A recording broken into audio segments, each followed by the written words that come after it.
پیارے بچوں، اب کہانی سنو میں آج میں آپ کو کہانی سناؤں گی، ایک بہت مزیدار سی کہانی جس کا نام ہے نکلی چوہا۔ تو چلیے خاموشی کے ساتھ سننا شروع کرتے ہیں۔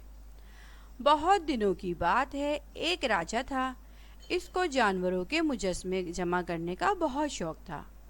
اس کے پاس چوہے کے علاوہ تمام جانوروں کے ایک سے بڑھ کر ایک مجسمے تھے۔ ایک بار اس نے 2 ماہر کاریگروں کو بلایا اور کہا، چوہے کا ایک مجسمہ بناؤ کہ بلی بھی دھوکہ کھا جائے اور جھپٹ پڑے۔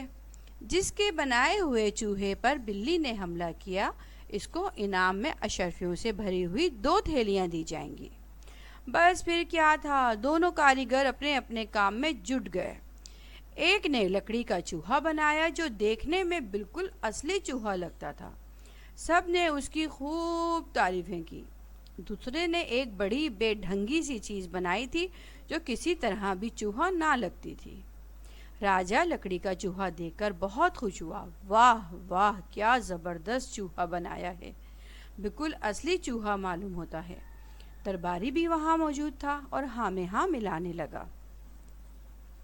اتنے میں کاریگر اپنی اپنی تعریفیں سن کر خوشی سے پھولانا سما رہا تھا۔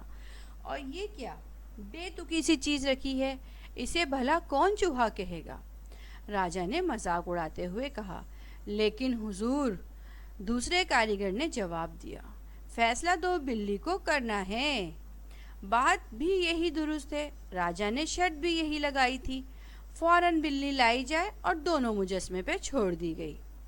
بلی نے لکڑی کے مجسمے کی طرف رخ بھی نہ کیا، سیدھی بے ڈھنگے مجسمے پر جھپٹی اور وہ یہ جا وہ جا۔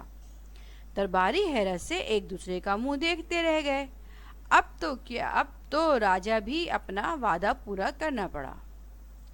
راجا نے اشرفیوں سے بھری ہوئی تھیلیاں منگوائیں اور کہنے لگا، بے شک تم دونوں نے بڑی محنت اور مہارت سے کام کیا، اس لیے تم دونوں ہی انعام کے حقدار ہو۔ لیکن لکڑی کا چوہا بنانے والے کاریگر سے کہا، تمہیں اس لیے انعام دے رہا ہوں کہ تمہارا بنایا ہوا مجسمہ بالکل جیتا جاگتا چوہا لگتا ہے۔ اس کے بعد دوسرے کاریگر سے مخاطب ہو کر بولا، اور تمہیں اس لیے انعام مل رہا ہے جناب کہ تمہارے بنائے ہوئے مجسمے سے بلی نے دھوکہ کھا گئی۔